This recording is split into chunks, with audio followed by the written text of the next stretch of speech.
Our culture is horribly confused when it comes to the roles of men and women. Heck, we don't even know what the difference between a man and a woman is anymore. We have people who are saying that there are no differences between the sexes to those who are saying that they are radically different and everything in between. So let's talk about that today on Crisis Point. Hello, I'm Eric Sammons, your host and editor-in-chief of Crisis Magazine. Before we get started, I just want to encourage you to smash that like button. If you're a guy, smash the like button. If you're a woman, delicately tap it. Isn't that the differences right there? Also, to subscribe to the channel and let other people know about it. And while you're at it, we are on the internet. Believe it or not, Crisis Magazine is on the internet, the interwebs. We're on social media at Crisis Mag. Follow us wherever you might be. Okay, so let's get started. First, before I really get into the topic, I just want to make a note about terminology. I realize that there's a number of people who think that the term gender is really not even a word, should not be used. We should always use the word sex because that's what the difference between a man and woman is. They're different sexes, they're not different genders. In fact, that's one of the things that the transgender movement is abusing, is that term gender, because they're basically saying somebody's gender can be chosen, biological sex might be different, whatever. I get that, and I recognize that. At the same time, people know, most people just consider the word gender to mean a man or a woman. And also, to be quite blunt, if I say the phrase sex roles, people will think I am writing or working for Playboy. So I'm going to say gender roles most of the time and use gender, sex interchangeably. But I do understand that term is problematic, we'll say. Okay, so first, I just want to kind of lay out a few things. In Catholic theology, and in this, it's really based a lot on natural law. And it's not really like it's specific, it's revelation. It's more reason. Men and women are different. Radical statement. Please cancel me now. But that's just the obvious starting point of any discussion when it comes to sex and gender, is that men and women are different. And because they are different, they have different roles. For example, only a woman can give birth to a child. So only a woman can have the role of mother. A man can never have the role of a mother because a man can't give birth to a child. That's the most obvious one, and I know people are denying that in today's world, but I think natural law, we all know that that's true. But it goes beyond that. It goes beyond just a biological sense. Obviously, only men can have the role of Catholic priesthood. Now, that is something from revelation, not from reason alone. But in most cases, a lot of this just is based upon natural law upon reason, that men and women are different and they have different roles. And them fulfilling their roles is important for a healthy society. Men doing what men are called to do and women doing what women are called to do is important for a healthy culture, a healthy society. Now, needless to say, we do not live in such a society, such a healthy society, a healthy culture. In fact, one of the primary reasons we don't live in such a healthy society is because of the fact that these roles have been undermined for at least 50, 60 years. And this becomes most obvious, for example, with radical feminism, which has been attacking men, attacking the role of men, trying to make it where men and women are interchangeable for decades now. But it's also much more subtle. We see it at every turn now. I mean, here's an example that I've noticed. If you watch commercials, you will never, ever see a commercial made these days in which the man comes across as smarter than the woman.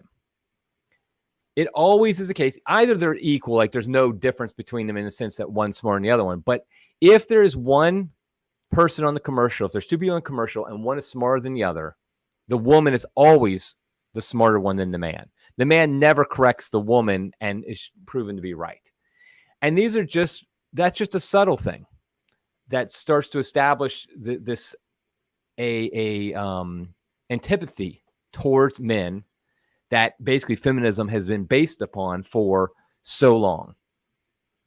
And so we've seen this evolution of feminism, which started off as, okay, women deserve certain rights that they don't have now. Voting being the most obvious one in the early days, having a voice in government and things of that nature. But today, it's obviously far different than just that. It's the idea that men and women are interchangeable. There is no difference between them. Now, just to go back real quick to Catholic theology and based on natural law, stating that men and women are different is not stating that men and women are unequal. Men and women can be equal in dignity and yet be have separate and different roles. A perfect example of this in the Catholic world is the Blessed Virgin Mary. The Blessed Virgin Mary, actually, she's unequal to the rest of us because she was immaculately conceived and she's the greatest of all creation. She's man's solitary boast. And so, but the Blessed Virgin Mary is a woman, obviously, and she's the greatest and the most holy of all creatures. Yet she was not selected to be a priest, an apostle by our Lord Jesus Christ. And don't tell me it's because Jesus had to worry about the roles of the day and the culture and things like that. He broke all that stuff if he felt like it. I mean, he literally saying, I am God, which kind of broke a few Jewish rules. So I don't think that's really the case. But the fact is because men and women have different roles. The Blessed Virgin Mary was never called to be an apostle, to be a priest. Neither was possibly Christ's most devoted follower, St. Mary Magdalene. I mean, in many ways, she might have been Christ's most devoted follower. Yet, she was not called to be an apostle. She was not called to be a priest. Now, this feminism, the feminism and the blurring of roles between men and women has infected the church greatly. And I don't mean even at the high end of, for example, Pope Francis now selecting lay women to be voters in the upcoming Synod of Bishops, which obviously is not a Synod of Bishops anymore.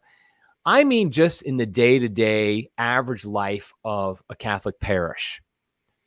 You will never, in your average Catholic parish, hear any priest or anybody get up there and say anything about the differences between men and women and talk about these being divine differences. I mean, divinely given differences between men and women. You will never hear that. In fact, you will see a complete blurring between men and women. We see that obviously with altar serving. Since the beginning, only men served at the altar, or boys. But then, of course, the abuse crept in the 1960s, late 60s, early 1970s, really, where women started to serve at the altar and girls, and it became accepted until finally Pope John Paul II accepted it officially. But you see this throughout. You couldn't have, for example, most parishes would freak out if every server was a boy, and if every reader, every lector, let's say, was a man, and they had no women. And let's say they had every Eucharistic minister. By the way, I'm not supporting any of these practices. I'm just stating the reality. Imagine if you had a parish where every Eucharistic minister was a man. You would definitely get complaints. People would freak out. And so, but you see it throughout. You don't hear about the role of women, about the role of men being distinct. And men and women are treated interchangeably. Mothers and fathers are treated interchangeably. I mean, you'll even get on Mother's Day, you'll have the priest who will get up there and say, they don't want to say mother stand up and be recognized because they're afraid they'll offend people. They'll offend single women, but also they might offend single dads. And so a lot of times now it's become, they'll even just talk about mothers or those who act as mothers or something like that, because they're afraid of offending anybody. And so you really have a situation where in the church, this idea of men and women being completely interchangeable has infected. And you see that, of course, in the fact that Whenever Ephesians 5 is read at Mass, which I'll talk about Ephesians 5 in a minute, often the priest will make a joke like, oh, I'm not going to talk about that one today. And everybody kind of chuckles, their knowing chuckle. But why not, Father? Are you afraid? Are you a coward? Why don't you talk about the clear teaching of sacred scripture in Ephesians? Why are you afraid to do that? Why do you have to make a joke about it? Why do you just simply ignore it? And that's exactly, though, because feminism has infected the Catholic Church. And so really, the reason we have a situation today where men and women are horribly confused about the role of men and women, about the differences and distinctions between men and women, is because of feminism. I mean, that is the problem. It is feminism that is the cause of this. Because feminism has whatever, it's not to say every person who's declared himself a feminist doesn't have good motives at times and doesn't want some legitimate rights given to women and things of that nature. But ultimately, what feminism has led to is our current situation, which is horrible. That's the reason we have it. It's highly destructive for society. I mean, period. Feminism is highly destructive for society, period. End of story. And it's turned, it has frankly demeaned women. That's probably the irony of all this, is these feminists who declared that they are trying to uplift women have in the end demeaned women. We see that with their acceptance of artificial birth control, which Pope Paul VI talked about. Because with the acceptance of artificial birth control and the acceptance, obviously, of abortion, both of those acts, which were pushed hard by the feminists, have demeaned women. Because basically it's given men an excuse to treat women as objects to be used and then thrown aside because there's no consequences to it. Pope Paul VI talked about this in Humanae Vitae. And that's exactly what he predicted is exactly what's happened. And so therefore, feminism has actually demeaned women. A proper understanding of the roles of men and women uplifts both sexes. It uplifts men and uplifts women. And so another point is that feminism has led to transgenderism. I mean, what's interesting is you'll see the feminists like J.K. Rowling who are now against feminism, against transgenderism. You see where they're against it because they see how terrible it is, and God bless them. I mean, somebody like J.K. Rowling, I'm glad she sees that. But what she doesn't recognize is actually feminism led to transgenderism, because once you undermine the God-given differences between men and women, it's just another step or two until you can switch between being a man or a woman, because really there's no difference. You can ignore the biological differences because you've ignored all the other differences. Because the difference in men and women are not just biological. They go much deeper than that. But once you throw that out the window, then a man can say he's a woman can say he's a man. It's really a straight line between feminism and transgenderism. Now, in response to feminism, there have been efforts to react to it, to go against it. And so you do have like this movement, a masculinity movement, the bro culture. I tried to look up if there's a common name given to it like there is for feminism. And really, I haven't seen that. Different people use different terms. But it's like the Andrew Tates, which I don't really know much about Andrew Tate. I just know when I brought up this topic to my son, he said, oh, you mean like Andrew Tate? So I'm like, okay, I'll sound hip and cool. I'll bring up Andrew Tate like I know what I'm talking about. But, the jig is up. I obviously don't know very much about him.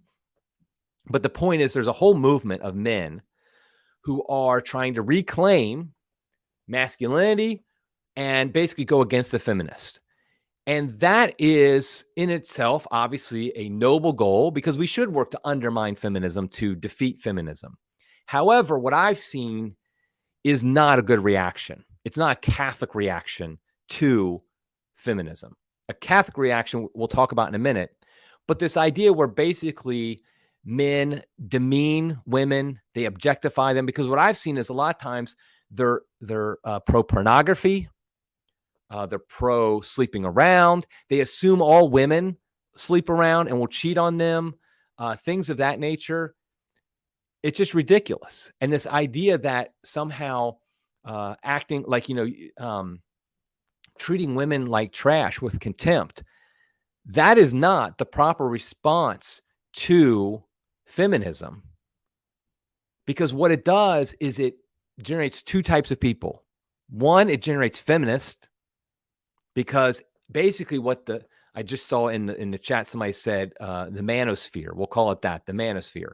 The manosphere, what it does, it creates feminists, because it basically believes all the myths feminists have said about men, that they're basically all toxic, that they look down on women, that they treat women with contempt, they abuse women, all these things that the feminists have been saying, which are lies. I'm not saying there aren't men who haven't done that. I'm just saying as a whole, acting like all men are like that is a lie. Well, the manosphere is basically fulfilling that myth and making it true. The other type of person that the manosphere generates is jerks. I mean, frankly, it generates people who just don't treat women who are made in the image and likeness of God, just like men are. It doesn't treat them with the respect as they should. So I would say that as Catholics, we need to have we need to understand that we should not be feminists, but we should not also be the manosphere types, the bro culture, the masculinity cult either. We shouldn't be either one of those. And one thing that brought this up to me was a very disturbing video I saw last week. Now, I want to state that typically when a video goes viral that shows somebody in a bad light, I really do try not to comment on it very quickly, because I'm always like, we don't know the whole story. We don't know everything about it. But I just couldn't help but comment on this one. This was the Steve Crowder video. Now, Steve Crowder is a well-known conservative commentator. If you haven't heard of him, I know him a little bit. Like I would see videos, clips of his, and I'd be like, okay, yeah, he's making some good points here or there. And I never really followed him, though. I wasn't like watching his videos or following. I assume he has a podcast. I don't subscribe to his podcast. But essentially last week, he announced that he's going through a very painful and difficult divorce. And I watched that where he announced that. And he basically suggested that his wife left him and that he did not want to have a divorce. But because he lived in a state that allowed no fault divorce, he couldn't do anything about it. And it made you sympathetic to him. Like it looked like, oh, here's this guy who wants his marriage to work out, but his wife left him. Now, of course, then a few days later, I shouldn't say of course, this isn't always the case, but it came out a video that was, his Ring camera, his security camera videotaped it. And obviously his wife had gotten a hold of it and sent it to the lawyers, where basically there's a conversation between Crowder and his wife, who is 8 months pregnant. And it's disturbing. Frankly, I know there's abuse in the world. I know men don't treat their wives as they should in many cases, but it still was disturbing to see how he treated his wife. It was frankly abhorrent. Now, by the way, I'm not saying that his wife was a good wife, even a good person. She might be a horrible person. We can't know that. In the video, she seems normal and fine, but perhaps when things we don't see, she's terrible. So I'm not like saying I'm on her side and she's done nothing wrong. What I am saying, though, is there's literally no justification for the way he talked to his wife. He talked to her in a very demeaning manner. He talked to her like she was a little kid, like a bad dad would talk to their little kid. I mean, not even like you should talk to your kids, but it was just incredibly demeaning. He basically was just saying she doesn't love him because she doesn't like prove it by doing all these things he wants her to do. And he eventually told her, he told her like, I don't love you. And he just said, it just was awful. And there's really no excuse for the way he talked to her. And what I felt like though watching it is this is somebody who recognizes rightly the dangers of feminism and why feminism is wrong. They've probably read or seen some of the manosphere stuff that, men should be leaders in their families and things like that. But he doesn't really get it. He has not seen an example of it maybe in his own life. I don't know if he's Christian or what he is, but he just doesn't really understand it. And so he just And he doesn't have the discipline that a man always should have, the self-discipline a man should have. And also he doesn't have the most important thing, which is the idea of how men should treat women, which we find very clearly in Ephesians 5, which I'll get to in a second. So I just found that, I admit I was disturbed by it. I was almost more disturbed than if I just knew he was outwardly abusive, because that, like, we know that happens and it's awful, it's horrific. But just how abusive he was in like mentally and verbally and all that stuff was just awful. And I pray that, obviously he gets some help, his wife gets some help if she needs it, and that's reconciled. I don't want any marriage to end. The best scenario would be where they both get help and they reconcile and they have a healthy marriage for themselves and for their children. Now, let's talk then about what is the proper relationship between men and women. What are the proper roles? Now, the first thing, again, is that men and women are different. They're not interchangeable. Men cannot be mothers. Women cannot be fathers. And children need both fathers and mothers. That's one of the horrific parts of gay marriage, is that children deserve a mother and a father, a mother who's obviously female and a father who's male. Typically, that should be their biological parents, but obviously there's situations where it might need to be adoptive parents, and that the Catholic Church and I am always very supportive of. But the point is, they should have a mother and a father who are married to each other and love each other. And they need to have both. And so that's the first thing we need to know. Now, I also want to state that there are cultural differences in how this plays out, how the roles of men and women play out. It's not 100% set in like 1950s America. I do think this is where a lot of people get in trouble and they really have some problems, is they want to make the Catholic view of men and women's roles into what is the 1950s role of men and women in marriages in America. And the stereotype, at least. I think that's what gets a lot of people into trouble when they're trying to respond to feminism, because that's what feminism grew out of. I know feminism dates back before that, but it was a lot of that. And so there are differences culturally. It's not a cookie cutter answer in how this plays out. But the basis of it, of course, comes from Ephesians 5. Ephesians 5, 21 through 33. And this is where St. Paul wrote Ephesians, is talking about the relationship in a Christian household. It says, be subject to one another out of reverence for Christ. Okay, first of all, we can't just gloss over that.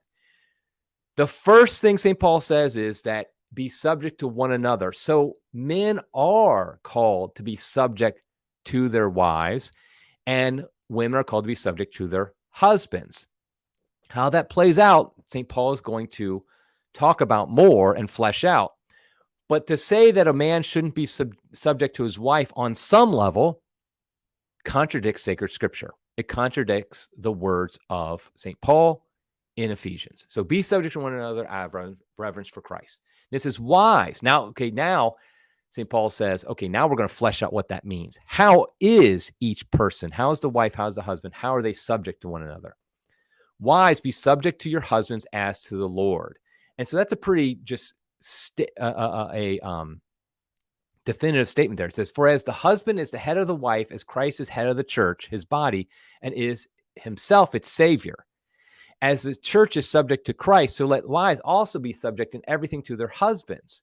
Okay, this is what every priest makes a little uncomfortable joke about. I don't want to talk about. I'm going to talk about it. Christ is the head of the wife. I'm sorry. The husband is the head of the wife, as Christ is head of the church. Now, no Christian should act like Christ is not head of the church. Christ is the head of the church. He is, the head. Likewise, a husband is the head of the household, the head of the wife. And wives need to acknowledge that. The husband must be the leader in the family. He must be the head of the family. This is true patriarchy. Patriarchy, I know, is a bad word in today's world, but it's it's Catholicism supports patriarchy. Christ is the head of the church. The husband is the head of the family and of the wife, and the wife is called to be subject to him, as we are subject. The church is subject to Christ. That doesn't leave a lot of wiggle room. Let's be honest. It says, "Let wives be subject in everything to their husbands." So wives are called to see their husbands as leaders of the family. Now, it also states that husbands, this is verse 25, husbands, love your wives as Christ loved the church and gave himself up for her, that he might sanctify her, having cleansed her by the washing of water with the word, that he might present the church to himself in splendor, without spot or wrinkle or any such thing, that she might be holy and without blemish. Even so, husbands should love their wives as their own bodies. He who loves his wife loves himself. I just want to make a somewhat of a aside here before I talk about this more. I feel like St. Paul is kind of giving a crack at the guys when he says husbands should love their wives as their own bodies. Like, I know you're vain, guys. I know you're egotistical. I know you love yourself, and you love taking care of your body. You love yourself. Really, you need to love your wives like that. I feel like he's taking a crack at us guys. Anyway, but when he says husbands love your wives as Christ loved the church and gave himself up for her, there is literally no higher bar that St. Paul could set. Christ died for the church. He gave up his entire life, his body, everything for the church. That's how much he loved the church. And we're called, men, to love our wives that much. We put our wives as the most important things in the most important thing in our life and our family, and we are willing to die for it. We do not put ourselves first, ever. A true dad never puts himself first. And this is a struggle. This is not something easy. Every guy will tell you this if they're being honest. I mean, that's one of the biggest challenges when you first get married, is you no longer put yourself first. And especially when you start having kids, you want to run out and do something. Well, hold on a second. You might have to take care of the kid then, or something like that. The wife might need to be doing something. You need to take care of the kid. You cannot put yourself first. And so marriage, family life, is a constant life of death. And I actually mean that in a good way. What I mean by that is, somebody's going to clip that marriage and family life is a life of death. And I'm going to be like, and send that to my wife probably. But anyway, and my kids. But the point is, it's true. But death in the sense that, like Christ's death, it's self-sacrificial. That's how we live. Only by dying can we truly live. And that's what husbands are called to do. Die to self and put their families first. And so we must love our wives as we love ourselves. And so this is the balance here. It starts off with this: be subject to one another out of reverence for Christ. This is why there is a hierarchy in marriage. Yes, absolutely. The patriarchy. The man is the head. But in a mysterious way, it's a mutual self-giving that comes out in marriage, in a healthy marriage, a healthy family life, where, yes, the wife looks to the husband as her head, but the husband looks to the wife as the end all be all, the reason he has to give up everything for her. And so there's an equalization there that occurs within the hierarchy. And only by having that hierarchy in the marriage do we have a healthy marriage in which that equalization actually happens.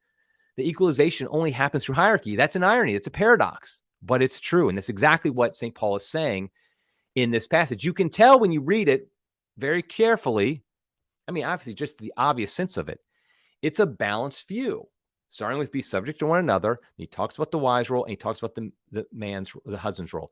In both of them, the roles are extremely difficult, and they're calling each person, the man and the wife, to give up everything. That's what they're both equally. They're both equally giving up everything for the other.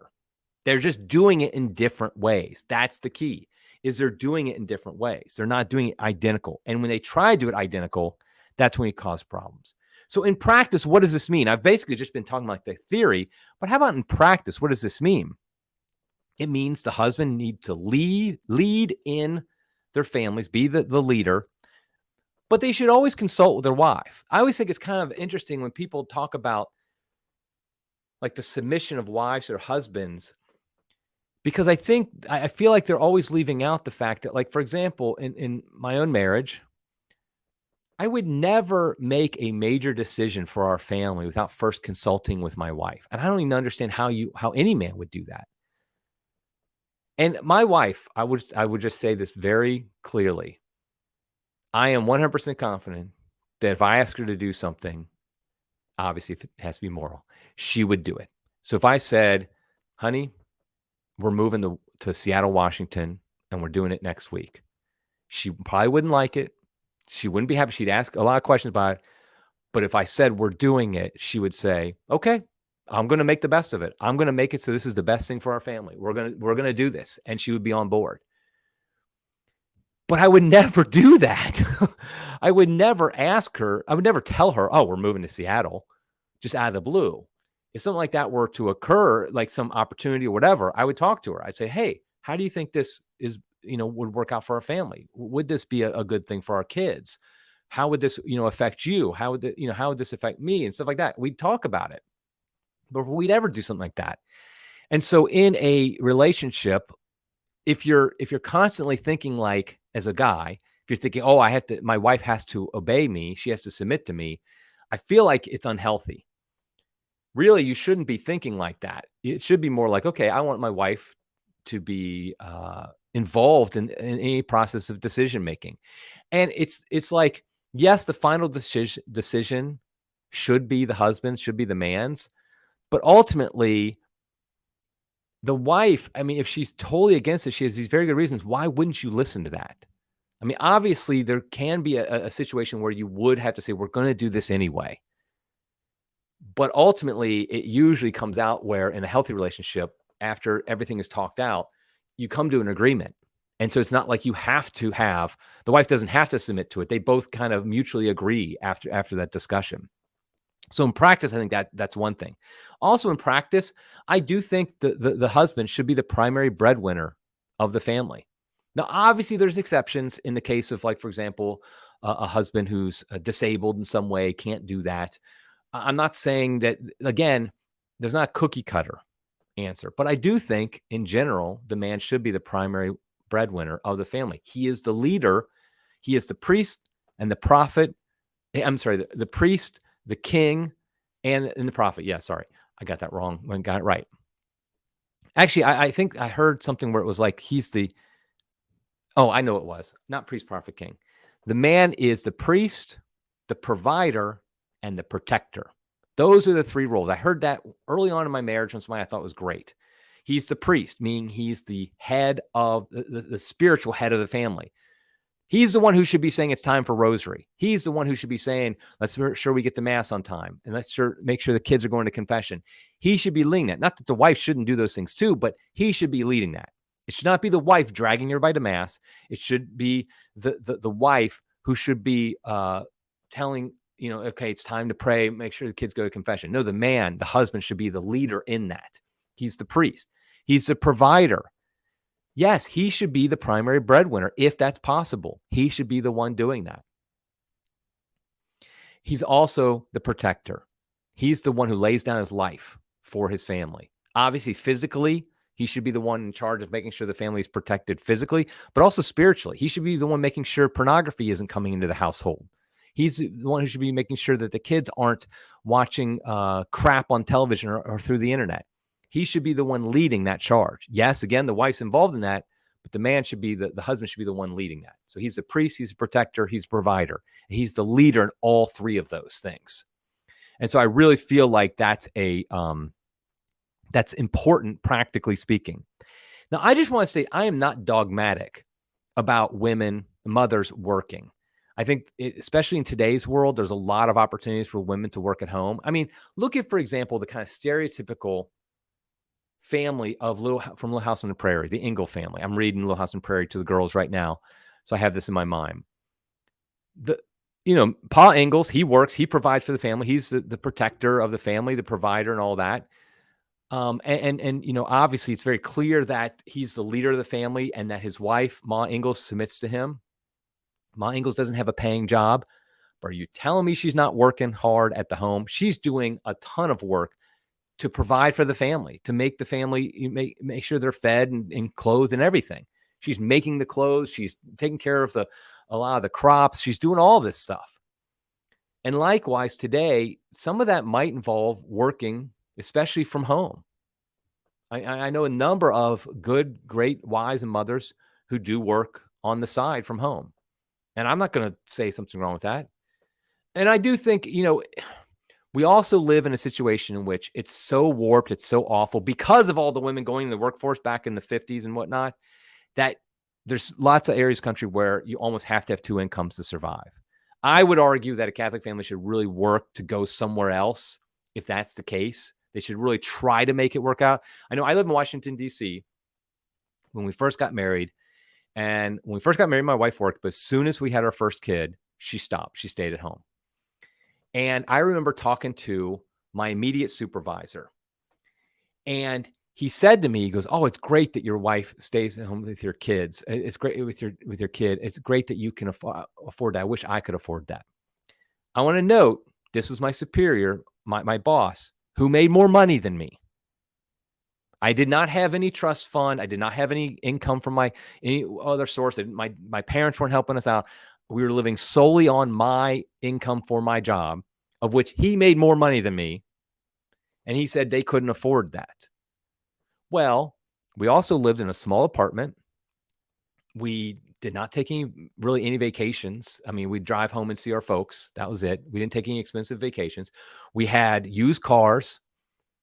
We didn't, we did all these things we did to make it work.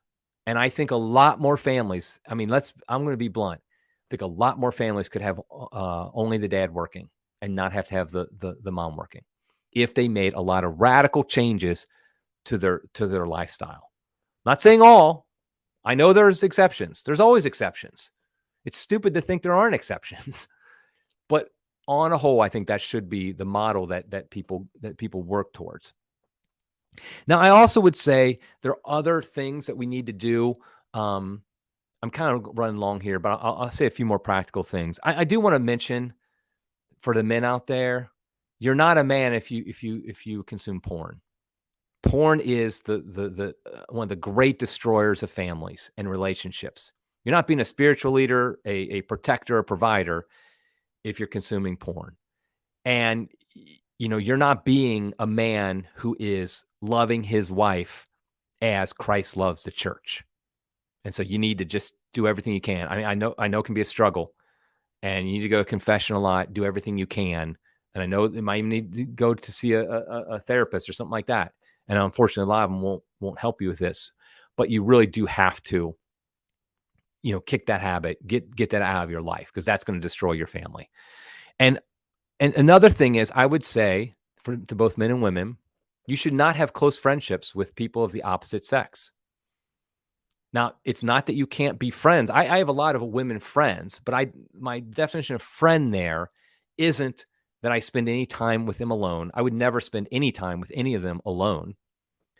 And it's always going to be in a group setting.